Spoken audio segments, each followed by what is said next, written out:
बिहार के बाहुबली नेता और पूर्व सांसद आनंद मोहन की रिहाई ने पटना से लेकर दिल्ली तक सियासी गर्मी बढ़ा दी है। सत्ता पक्ष जहां आनंद मोहन की रिहाई का समर्थन कर रहा है, तो वहीं बिहार में विपक्ष में बैठी बीजेपी इस पर साफ तौर पर कुछ कहने से बच रही है। एक और बिहार बीजेपी के नेता जहां आनंद मोहन की रिहाई का विरोध तो नहीं कर रहे, लेकिन साथ में छोड़े गए बाकी आरोपियों की रिहाई का विरोध जरूर कर रहे हैं, तो दूसरी ओर बिहार के ही बीजेपी के दूसरे बड़े नेता रिहाई का खुलेआम समर्थन कर रहे हैं।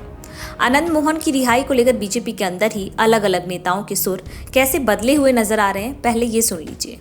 आनंद मोहन की रिहाई को लेकर के सवाल खड़े हो रहे हैं। मैं नहीं जानता, ये मेरी व्यक्तिगत राय है। आनंद मोहन जी तो बेचारे इतने साल सजा भुगत लिए, अगर उनको रिहाई हुआ तो कोई बड़ी बात नहीं है, लेकिन आनंद मोहन जी के आड़ में जितने लोगों को छोड़ा गया, ये समाज पूछ रहा। देखिए, बिहार का दुर्भाग्य है और बिहार की बर्बादी का एक नई कहानी लिखी जा रही है कि 2016 में माननीय मुख्यमंत्री नीतीश कुमार जी जो संशोधन किए थे कारा अधिनियम में और जो बनाए थे, आज फिर से उसको संशोधन करके बिहार के अंदर आनंद मोहन जी के आड़ में दर्जनों दुर्दांत अपराधियों को छोड़ने का और अपने वोट बैंक को साधने का और गुंडा राज स्थापित करके बिहार में वो सत्ता हासिल करना चाहते हैं। वहीं बिहार के उप मुख्यमंत्री तेजस्वी यादव ने आनंद मोहन की रिहाई पर विरोध जता रही बीजेपी पर प्रतिक्रिया दी है। तेजस्वी ने कहा कि इसमें कंट्रोवर्सी क्या है, सुशील मोदी ही मांग कर रहे थे कि छोड़ दीजिए, तो हमने छोड़ दिया। अपना सजा जो है उन्होंने काटा है, जो लीगल तरीका है, कानूनी तरीका है, उससे वो लिया हो अपने सजा काट के। सुशील मोदी जी तो मांग कर रहे थे कि छोड़ दीजिए। आनंद मोहन पर डीएम जी कृष्णैया की हत्या का आरोप है और कल जैसे ही आनंद मोहन की रिहाई हुई, डीएम की पत्नी ने इसे वोट बैंक के लिए उठाए गए कदम करार दिया। बिहार का सियासी इतिहास तो इसी की गवाही दे रहा है कि यहाँ का राजपूत वोटर का अधिकांश हिस्सा सदैव राष्ट्रीय जनता दल के साथ रहा है।